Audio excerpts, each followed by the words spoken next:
Academic Approaches to the Vedic Universe, Part 2. This video is a section of a longer video presentation I made for the Bhaktivedanta Institute for Higher Studies. This follows Part 1 of the particular section, and Part 3 will follow this presentation. In 2018, Pavaneswar Das published Bhagavat Cosmology, which, like that of Goswami, was influenced by Sri Vadivaj Tirtha. In his model, Bhumandala is depicted as a solid plane within a depth of 800,000 miles in the centre, gradually tapering as it extends towards a circular Lokaloka mountain range, then continuing to a radial distance of 1 billion miles.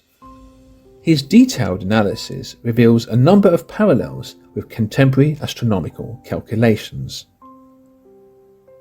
Prem Gouranga also drew upon similar models while exploring Earth-Sun parameters that correspond with observational astronomical phenomena such as perihelion and aphelion distances and polar declination. In his approach, a model of Bhumandala closely aligns with the equatorial plane while maintaining a constant 3.5 degree angle. Drawing from Rishiraj's work, Vrindavan Priya, based in California's Silicon Valley, has similarly embraced a consciousness-centered analysis embedded within Puranic and Siddhantic models for developing a series of presentations utilized for ISKCON outreach. The recent work by a scholar based in Australia, Sulabhadas, focuses on both the physical representations and philosophical arguments rooted within Puranic and Jyotisha text.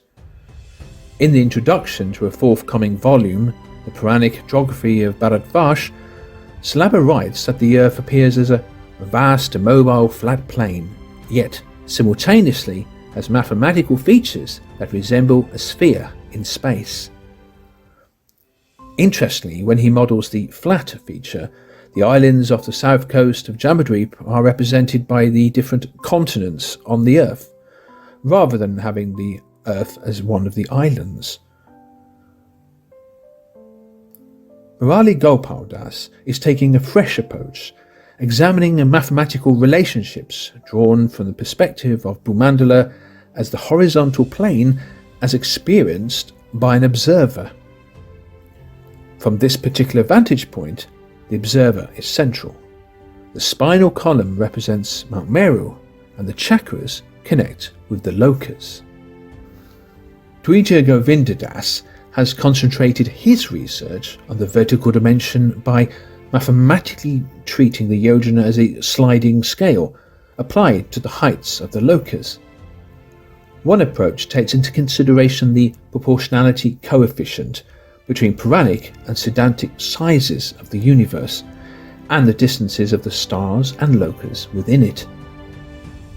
The inverse distance-time proportional theory examines how distances within the universe may be differently perceived according to different lifespans at particular cosmic levels. For example, inhabitants of Brahmaloka would perceive the universe to be comparable in size to the solar system. Kanupas has a radial distance from Earth comparable to the height of Swargaloka. This star is also identified with the Vedic sage Agastya, which in many ancient cultures was the southern pole. In this calculation, the perceived diameter of the universe for modern human beings on Earth of today would be 2.17 billion light years. In modern astronomy, that would be about 5 times the size of Laniakea supercluster, of which our galaxy is a tiny part. In this way, Dwija found intriguing parallels with contemporary calculations. His approach entertains the possibility that vertical distances in the Puranic universe could be logarithmic. At a conference about Puranic and Siddhantic cosmology in Mumbai in 2022, Giridhari presented his analysis of an article by R. Kaimi of Padua University in Italy. by correlating the ocean widths of Bhumandala with the Titius-Bode law, he introduced evidence that the heliocentric model of the solar system is embedded within. This adds weight to Thomson's argument that Bhumandala is related to the solar system, and like his geocentric model, Giridhari's model includes the orbit of Ceres and extends up to the orbit of Uranus.